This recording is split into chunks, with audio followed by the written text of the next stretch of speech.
देखा जाउची जे संस्कृत भाषा बा संस्कृत भाषार गोटे गोटे पाठर विषय वस्तु विषय रही जाउची सेटा को लोक व्यवहार करू नाथि काहेकि आमर देखिबो जे एबे आमे जेंति आमे ओडिया रे कथा कहूचे आपण जे कोनसी अंचल को जानतो तांकर रीजनल लैंग्वेज रे सब कथा बार्ता करसंदी किंतु संस्कृत को नै कि बा संस्कृत भाषा रे आलोचना को नै गले गोटे क्लासरूम भीतर आबद्ध हे जाउची कि नहले हमर जो परीक्षार खाता कलम भीतर सेटा सीमित होई रह जाउची एथि पई ए जो परिस्थिति सृष्टि हेची एथि पई आपण काहा को दायी करिवे आ केमिति एई भाषाटा जेमति गोटे साधारण भाषा भाबरे यूज हे परिबो व्यवहार हे परिबो ता पे कोन पदक्षेप नै हबो आपण भाबुसंती आबरे टिके टिप्पणी रखिबे सर आपनकर ए जो प्रश्नर उत्तर गोटे भाषा गोटे प्रश्न ही पारे जे संस्कृत आमे काहे की पढिबा बा आजिकाल रो पिला माने संस्कृत काहे की पढिबे संस्कृत पढिबार विभिन्न माने कोन सब लाभ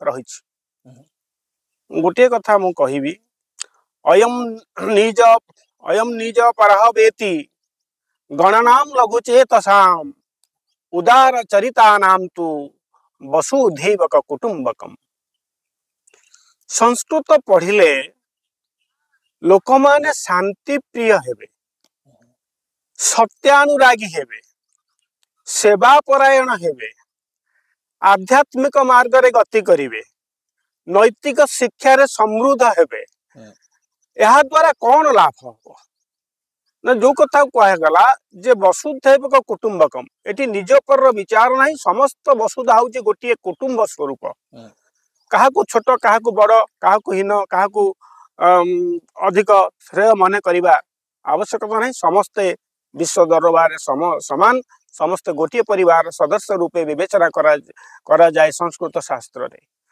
जदि ए गोटी को विश्वास ए गोटी को विचार समस्तंकर हृदय को छुई जीव ना ताले विश्वरु सांप्रतिक परिवेश रे सांप्रतिक परिस्थिति रे जो समस्या बृहत्तर समस्या मान देखा कौन ना परस्पर विरुद्ध रे युद्ध आज अपन देखंतु रूस यूक्रेन भीतर युद्ध सीरिया हमर सीरिया रे गृह युद्ध हमर इस्राएल हमास भीतर युद्ध इस्राएल हमर जो अन्य संगठन सब रही आतंकवादी संगठन से सहित युद्ध ये सब घटुची कहीं ना परस्पर विरुद्ध रे कहीं क्या टॉलरेट करूना सही पारुना ईर्ष्या रे जली जाउचंती तो से सब माने घटुची तेणु तार विलोप समस्त जदि भाविबे आमे सब भाई भाई मानव सृष्टि हेची ईश्वर द्वारा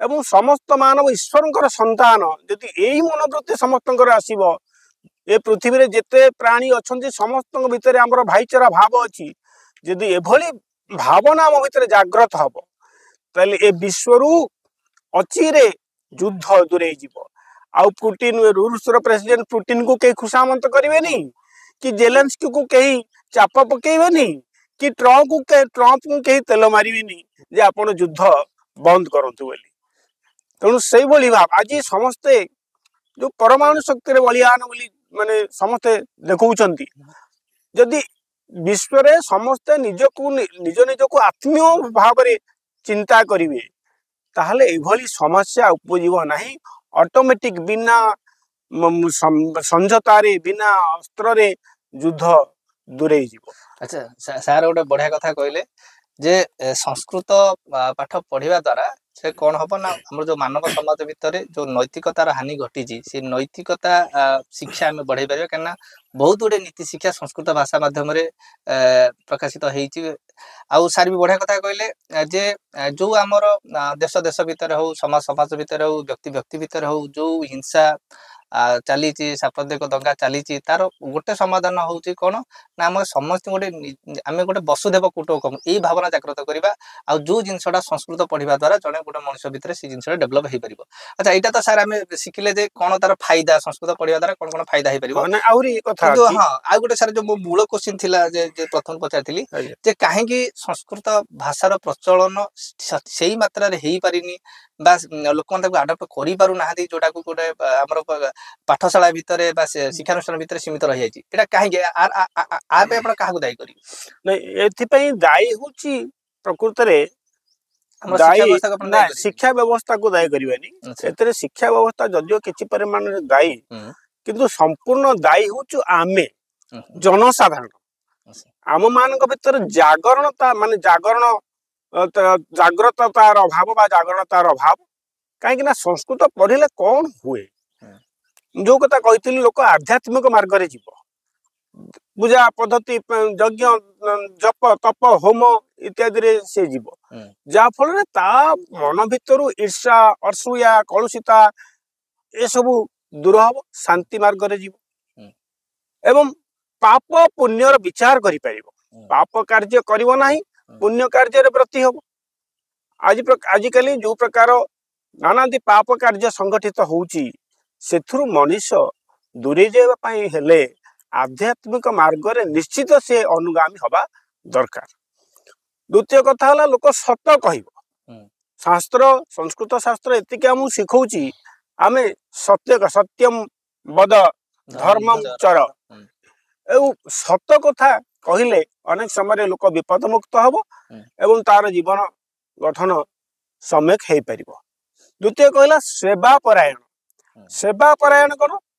ଯୋଉ ଆଜିକାଲି ଶାଶୁ ବୋହୂ ଭିତରେ, ଶ୍ୱଶୁର ବୋହୂ ଭିତରେ, ବାପ ପୁଅ ଭିତରେ ଏଇ ଯୋଉ ସେବା ମନୋଭାବର ବହୁତ ଅଭାବ ଦେଖାଯାଉଛି। ହୁଁ ବହୁ ପରିବାର ମାନେ ଭାଙ୍ଗି ଯାଉଛି ଏଇ ସେବା ପରାୟଣତାର ଅଭାବରୁ।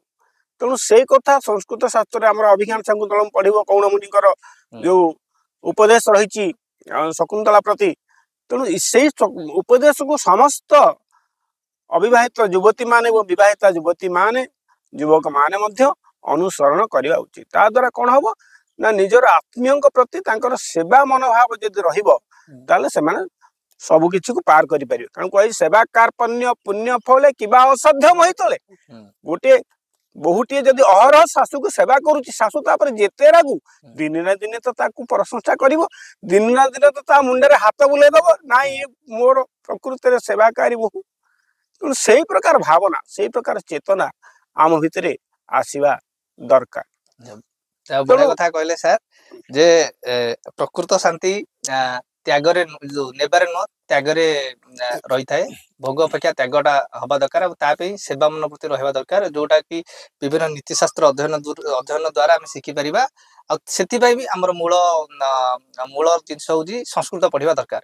ସାର୍, ମୋର ଆଉ ଗୋଟେ କ୍ୱେଶ୍ଚିନ୍ ହଉଛି ଯେ ଯେତେବେଳେ ଗୋଟେ ପିଲା ଏବେ ଯେତେବେଳେ ଅଭିଭାବକ ମାନେ ପିଲାକୁ ପ୍ରଥମ କରୁଛନ୍ତି ନା, ଗୋଟେ ଏବେ ଟ୍ରେଣ୍ଡ ଚାଲିଛି ଇଂଲିଶ ମିଡିୟମରେ ପାଠ ପଢେଇବା।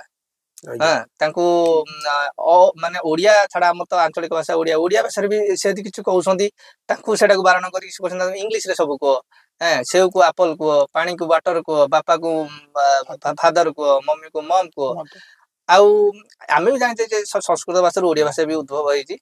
କିନ୍ତୁ ଆପଣ କେମିତି ଦେଖୁଛନ୍ତି ଏଇ ଯୋଉ ଆମର ଯୋଉ ଇଂରେଜ ଭାଷା ଅଛି, ଇଂଲିଶ ଭାଷା ଅଛି, ଆର ବହୁଳ ମାତ୍ରାରେ ତାର ଆଦୃତ ହଉଛି। ଓଡିଆ ଭାଷା ବି ହଉ, ସଂସ୍କୃତ ଭାଷା ହଉ, ବା ଆମର ଯୋଉ ଦେଶୀ ଭାଷା ଅଛି, ତାର ଲୋକପ୍ରିୟତା ଦିନକୁ ଦିନ ହ୍ରାସ ହବାରେ ଲାଗିଛି।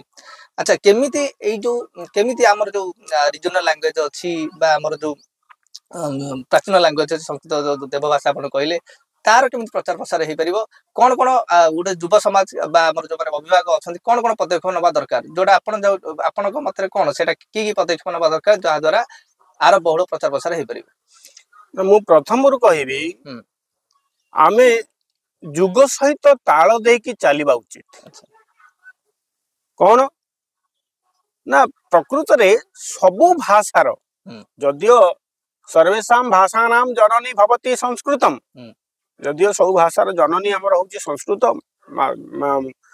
କିନ୍ତୁ ଆମେ ସବୁ ଭାଷା ପ୍ରତି ଆମର ସମ୍ମାନ, ଆନୁଗତ୍ୟ, ସହାନୁବୋଧତା ଏବଂ ସହନଶୀଳତା ରହିବା ଦରକାର। ହୁଁ ତେବେ ଇଂଲିଶ ଭାଷା ପ୍ରତି ଆମେ ଅଧିକ ଇମ୍ଫାସିସ୍ ଦଉଛୁ ବା ବାପା ମା ମାନେ ଦଉଛନ୍ତି, କଣ ପାଇଁ? ହୁଁ କାରଣ ଇଂଲିଶରେ ବା ଇଂରାଜୀ ଭାଷାରେ ଯୋଉ ସବୁ ସୁବିଧା ବର୍ତ୍ତମାନ ପର୍ଯ୍ୟନ୍ତ ଉପଲବ୍ଧ, ହୁଁ ତାହା ଆମେ ପ୍ରାଥମିକ ସ୍ତରରେ ଆଞ୍ଚଳିକ ଭାଷା ହଉ ବା ସଂସ୍କୃତ ଭାଷା ହଉ ସେଥିରେ କରିପାରି ନାହୁଁ।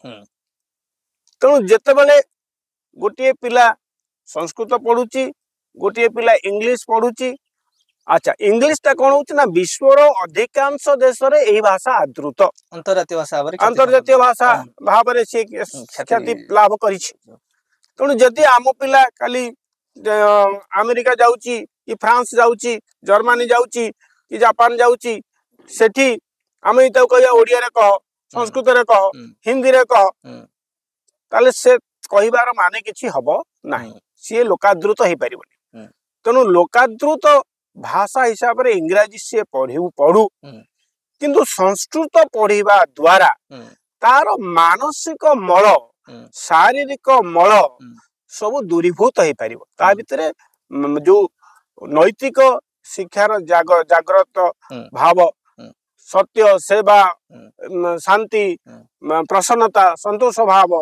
ये सब गुड़ा ताकू अधिक स्ट्रंग करेबो अधिक सशक्त करेबो जोटा कि से अन्य भाषा संस्कृत भाषा सहित अन्य भाषा तार पारदर्शिता लाभ करी पारिबो। अच्छा सार गोटे बढ़िया मेसेज देले जे अभिभावक माने इंग्रेजी भाषा को गुरुत्व दियंतु सेथिरे किछि माने अभियोग माने सेमते किछि अभियोग नाही कि